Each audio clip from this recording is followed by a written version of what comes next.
Now there's a red light. Testing There we 1, go. 2, 3. Yep, it's rolling. All right. Well, welcome to Big Ten Frenemies. I'm your host, Buckeye Drew. I am the Wolverine Steve. And unfortunately, Spartan Phil is not with us tonight. He has to attend to some family issues.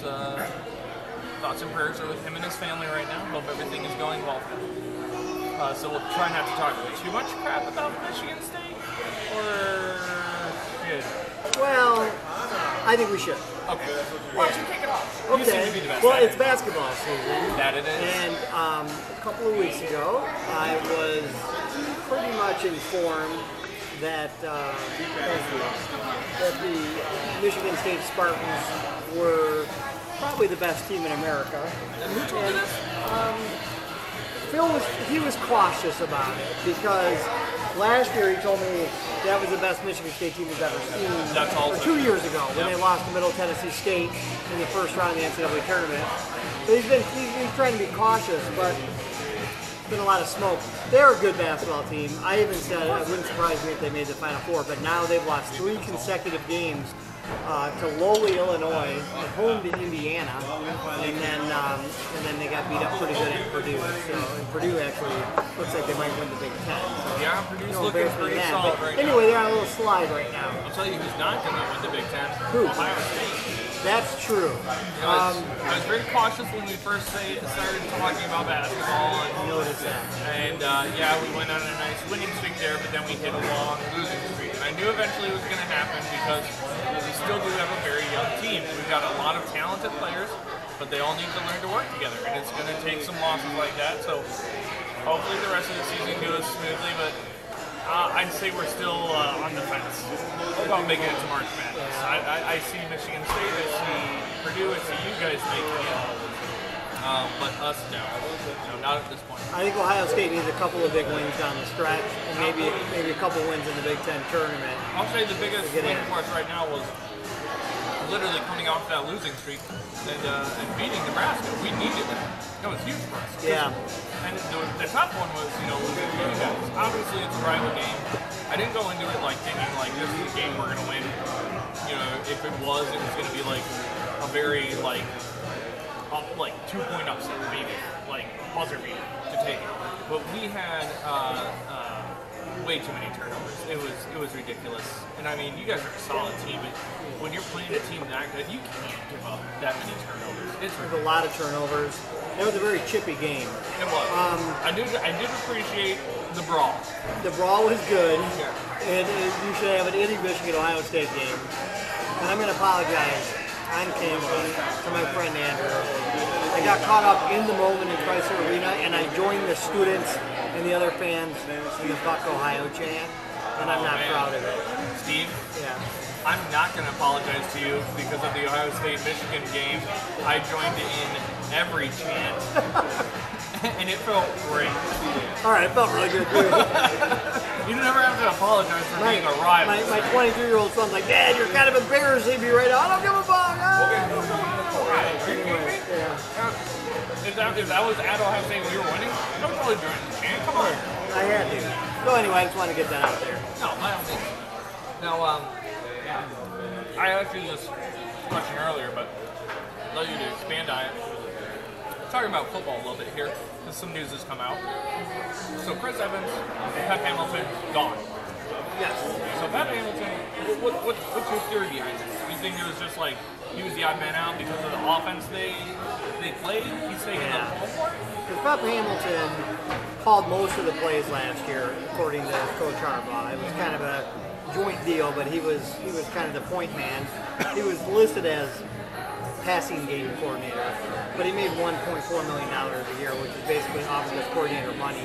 Yeah. And so when Harbaugh hired Josh Gaddis from Alabama, he said he's going to be the offensive coordinator. So all the Michigan fans are projecting where's Pep Hamilton going to fit in. Right. They basically have 2 offensive coordinators. Is he going to be a quarterback coach? Are they going to keep him on? He had 2 years left on their contract.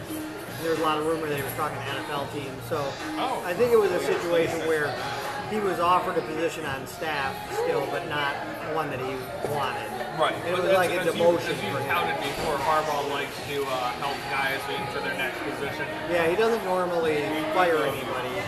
He either doesn't renew their contract or all of a sudden they end up somewhere else. As much as I was disappointed with Shiano's performance this past year, I have seen that he's got a potential offer as defensive coordinator for the Patriots. So, wow, really? Good luck to you, Shiano. I hope you sabotage them because I hate the Patriots and I hate Tom Brady. I like Tom Brady a lot. Yeah? Yeah. This is kind of awkward. I'm going to point out our talented executive producer, Jordan Riles, because of my lack of bringing right equipment, is like left with really nothing to do tonight. How's it feel? Pretty great, actually. Yeah. He can just drink his beer. Right. You ordered food, right? First Yep, food. it's on its way. Yeah, and then he'll handle the SoundCloud part. Anyway, Real rude and feel just free to start yell eating. at us or chime in anytime you want. Just throwing random fire-up chips. There we go. There we go. Either way. But yeah, that's that deal. Okay. And then Evans. Because this is your second running back gone. Yeah. So, you have, you still have a few, as you always will, but are they anywhere close to Evans' situation, he tweeted that he's having academic problems. And so he's still planning to finish his career at Michigan, at least academically. But I think he got disqualified or ineligible because of grades. Probably won't play, it sounds like. So, assuming he's not going to play, that makes Michigan really thin at running backs because the returner with the most experience is True Wilson, who last year we talked about on the podcast at the beginning of the year. He was a walk-on. He had a good year, but he's not a feature back necessarily. He's a good role player, you know what I mean? So, but they have Michigan's got a really talented true freshman, but you never know what they're going to bring. Look at what J.K. Dobbins did when he came in. Yeah. Weber hurt. He came in. First game he played, 201 yards rushing. So, and Christian Turner, who will be a sophomore next year, who played in the bowl game, one of the few, if not the only bright spot in our bowl game. So there's three backs, and one's a freshman and one is a sophomore that played maybe 10 snaps. So not very much experience. yeah. Okay, so we're going to beat you. Good to know. No, Good to know. we're not going to go there. All right. Well, I can't just say no emphatically. I mean, if you go by history, Then yeah. I wouldn't say it's outlandish to say that Michigan will lose to Ohio State, but I do think that next year will be the year because it's at home. We have like 10 months to talk about this. I know, and we're going to for And all we 10 will. months. That's what makes it great, I guess. I We'll hope you guys see. are ready because it's going to happen. We'll see. You stole Greg Madison. You stole Al Washington. Yep, it's still Zach Harrison by doing so. Yep. So thanks a lot. But maybe you guys could make up for it with some first-round draft picks. Rashawn Gary's supposed to go number 2. Could possibly go number 1. Yeah. They just set the draft order, and depending on what team needs. I never understood that, like, the obsession of going number 1. Like, it doesn't matter. You're going. And If it's you're all in the based on top, what a team needs. yeah, if you're like in the top 10, you're loaded. I mean, those guys get guaranteed huge contracts. Right. Bonuses. Like the Browns last year, based on best person in the draft, they could have taken Saquon Barkley, Yeah. but they took Baker Mayfield. You wanted them to take Barkley, though, didn't you? I did. I wanted them to, I thought but they should have, too. But it worked out. it worked out. Mayfield, I apologize for any bad things I've said about you. You've done good for my Brownies. And I'm a Baker Mayfield fan because he tried to plant the Oklahoma flag into the Ohio State church a few years ago. He did do that. But you forgave him No, I forget. because he's the Brown. Well, not just that. I was never even upset with him when he did that. Like, a lot of people are upset, but it's like, dude, that's competition. He just beat your ass at home. I know. Like, yeah, it hurts, but guess what? The winners do that. They're going to run around. They're going to go crazy about it. Yeah, I know. I mean, like, compared to which it was Devin Bush that, out the Michigan. Yeah, so comparably, like, yes, you guys won that game, but had you lost that game, that would have been really embarrassing. Really bad, yeah. So it's a good thing you did, but I mean, either way, like, freaking is one thing. Like, if he ran out there and like, I'd be like, that's a dick move right there. Yeah, but after you win, But after you win, dude, you earned it. You walked into the house and you beat him. Okay, good for you. Sweet. Good job, Lincoln Riley. I mean, he's making those quarterbacks. I got to give it up to him. But I still think Joey Wilson's going to go number 1. So like most of my drafts have it going number 1. Yes. And because is it the 49ers that have the number 1 pick this year? Cardinals. Good. Arizona. Ooh. I think. Yeah. I can see them take two easily. But I'm still wondering about, are there going to be some last minute trades in order to get a QB? Because let's see, New York is number 5 or number 6. There's a chance they could go and take the first QB off the board. Well, that's true. Which Shea Patterson skipped out on the draft, which I think was unwise because of how weak a QB class it is. Like, I'm not saying Hoskins is bad, I'm just saying with all the other QBs in it, your top 2 QBs, if you ask me, are Hoskins and Murray. And yes, I do believe Murray is going to be a good NFL QB. I don't care who says otherwise. If I had the first pick out of those two, I would take Hoskins. He's got the pro style, and he's going to work on his Like, I would love it if the Detroit Lions landed him, but he'll be gone. He'll be gone. No, I've been a Stafford supporter, but he's been a Lion a long time now. I think it's time where they draft talented guys. Yeah, you know how Aaron Rodgers did it in Green Bay for a few years, bringing competition, and then I would love to see it happen. But he'll be gone by the time Lions pick him away at 8. I think. All right, if you ask me, Giants need a QB. Yeah. Eli is past his prime, and Hoskins already loves that. You've got Saquon to relieve the backfield for him, and then you've got Odell Beckham, you've got Sterling Shepard out wide receiver. You're pretty much set. And with Antonio Brown possibly being on the open market, imagine if they start getting rid of a few people just to pick him up. That would be a dominating offense right now. Yeah. I'm no Giants fan, but I would watch every one of their games just to see that. Yep. But there's also a rumor that Jarvis Landry is trying to recruit Antonio Brown to the Browns, which Antonio would Brown be fantastic. It's kind of crazy, but What are you going to do? Now, he's a Central Michigan alum. yes, Yeah. yes, he is. Yeah. Yes. You've one of the greatest wide receivers ever Yep. to play. All 4 years or just one? What was it? J.J. Watt went He to played all Central. 4 years. Oh, really? Yeah. Oh, wow. Yep. Did not know that. Yep. J.J. Watt was there 1 year and he bounced. So, yeah. I mean, he could have stuck around with that good head talent. Well, yeah. All right, now you wanted to talk to us. It did? Yeah. I asked you earlier what topic you wanted to bring up.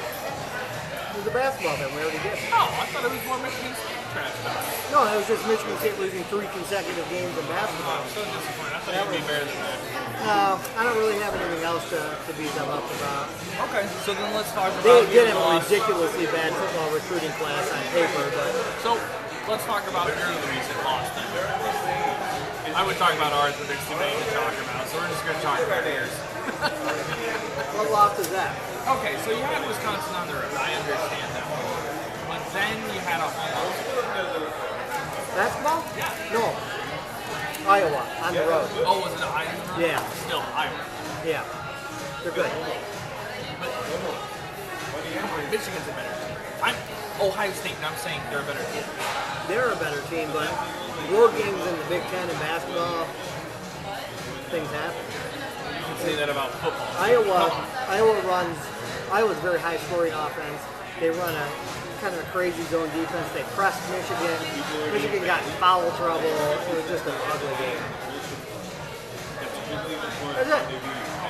And they bounced back with one. Beeline is a genius basketball coach of our generation, and If you look at John Beeline and Michigan's record at Wisconsin and at Iowa in his tenure, it's not good. Wisconsin, I think, he's 1-8 in Madison. so is this a mental block for him? I don't know what it is. It's matchups or what, but we don't historically play well in those two buildings. So it is what it is. 21-2 they are, 10-2 in the Big Ten. those losses happen sometimes. You know, they did have a narrow escape against Minnesota at home. Michigan only won that game by 2. But out of Michigan's 21 victories, 18 of them have been by double digits. So there's not a lot to, you know what I mean? They have 18 double-digit wins out of 21. They beat, I think, 5 ranked teams. I think they're number 1 in the nation on adjusted defense right now. They only allow 57 points a game. Remember what happened when you guys were number 1 defense in football? You should not have dropped that line on me. I'm sorry. You really just teed it up for me. I did think it was ironic. Nobody from Ohio State said anything to me, but the Michigan basketball game, I was just waiting for them to say, hey, this is like the reverse score of football. Because didn't Michigan beat Ohio State like 68-49 or something in basketball? It was very close to the Michigan-Ohio State football score reverse. No, anyway, I'm not shocked by that. Speaking of basketball, not any of our teams, but I love watching like the replays and like kind of mess ups the next morning on SportsCenter. Everybody was making a big deal about the Zion Williams dunk that flipped away, and I heard so many people. And the minute I start spitting out some of his stats and talking about how good of a player he is, they go, people, if you're going to talk smack about one of the greatest upcoming players to be, maybe you should learn a little bit about him. Especially when Scottie Pippen comes out and says he's a great college player. That dude's insane. I cannot believe it. And I just see teams now biffing just to get him. I can't believe he's that physically gifted at the age of 18 or whatever the hell he is. It is ridiculous. Like, he looks like he's just playing with small children. Yeah. And that's the funny part. That's what It's insane. One thing I wanted to talk about in football is the transfer portal. We talked about this before. Now we're seeing, look at how many people are now out there. Floodgates are opening. Every QB is out there, and they're moving. I know. What's his name? Start from Texas A&M. He's out, and he's thinking about coming to Ohio State. Is he? Yeah. And it's like, really? I don't know that we need him, but sure, you're welcome to come on in and join the class back there. But is he a 5th-year guy where he'd be immediate eligible, he would be or is he immediately okay? eligible. All right. So maybe he's thinking if Fields doesn't get, like maybe he's waiting to see how that plays out. But now I'm looking at why are there so many people on the transfer portal? I think the players truly have decided we have the power now. Yeah. We're going to do it. And here's the thing, though. When you break it down, we just named Antonio Brown, Central Michigan. Central Michigan is by no means a powerhouse college. Yeah, no offense. And he knows it. But you get a great player like Antonio Brown from there. Yeah, Ben Roethlisberger, Miami, Ohio. Right. And you break down like who needs a top ESPN 300 quarterback. A lot of teams. You could go to the MAC and still do great and get drafted into the NFL. So why not? I'm actually in support of the players doing this. Transferring? Yeah, absolutely. And I know there's a lot of argument about if you just let this slide and this slide, so what? Are you suggesting they should be able to transfer without sitting out a year? Yeah. I think here's what I would like to see proposed. I would like to see them allow players to do that one time. You don't want guys bouncing around every year. Like no. You can transfer one time without penalty in your college career. Absolutely. If you want to transfer a second time, you have to apply and get a waiver. It has to be for extenuating circumstances. I would agree with that. Because once you do it more than once, it's like, well, sorry you made a wrong choice on your first one, and then your second one. Yeah. So now you're sitting against, well, sorry, either work harder, win the job, or make the right decision. At the very least, I think they should look at the fact when coaches leave, head coach leaves, the players should be able to transfer. Like this year with Keppel, right? They hired that guy from Miami, and then he signed the recruiting class, and then he left again before the season even started. These kids committed to him. They shouldn't have to be stuck going there, you know what I mean? But even like, okay, look at Ohio State this year. All the players that went to play for Urban Meyer, if they didn't feel like they fit into the new coach's system or whatever. Yep. But the only problem with that is, the only thing, a devil's advocate in my own head is like, what if it was a mass exodus? I mean, well, and you know what? No, that's something you risk. But I don't think many people, when it's a larger college like that, where there's tradition, it's not going to happen. yeah. Because you know they're always going to bring in something. You just have a handful of kids that would leave. Exactly. Like, look at Oklahoma. Lincoln Riley took over. Yeah. Like that. Ohio State's the same way. You know, even Michigan. When Rich Rod came to Michigan, everybody would have bailed, I think, though. Yeah, exactly. but that's fine. To your point, though, it was just released in an interview that Tate Martell was going to cite not Urban Meyer leaving as a reason to play immediately. Sorry, I hate that kid. It kills me. He's literally citing that it was his suspension, Urban Meyer's suspension. Tell me, Tate, how does Urban Meyer's suspension affect you? I would really love to know. From the biggest shit talker out there on social media. I mean, you probably have more enemies on there than Steve, and Steve creates a new enemy on probably a nightly basis on Twitter. That's the Wolverine Steve. Sorry, the Wolverine Steve. Yeah, the real Steve would never do that. The real Steve wants to be friends with all of you. That's so true. Sit down. It's my alter ego. So, but here's the thing with Tate Martell too. I mean, if that were the case, wouldn't he be immediately have come out and been like, "Oh, I can't play here anymore"? Or at least like the day the season ended, that's it. Because of Urban Meyer's suspension, I don't want to play here anymore. But no, he waited until Justin Fields transferred to Ohio State, and then he couldn't handle the Urban Meyer suspension from 9 months earlier, or whatever the hell it was. After talking all that time, That's so stupid. I feel like let's expand on the idea there. If a coach leaves, if you can show proof that the person didn't necessarily care if the coach left, like if I took every tweet that he had after Urban Meyer posted his departing, you would clearly see that never affected him. It was Justin Fields coming. Now that I would never say is a reason that you should have a meeting. That's embarrassing. Have the guts to put on that reason because Justin Fields is coming. I honestly, and I don't think I can win the job. That's what I you honestly should believe that he chose Miami. I don't even know that he'll actually start at Miami. If I were him, if I was being smart, I would have waited a little while and gone to Florida State because they are in dire needs of a quarterback.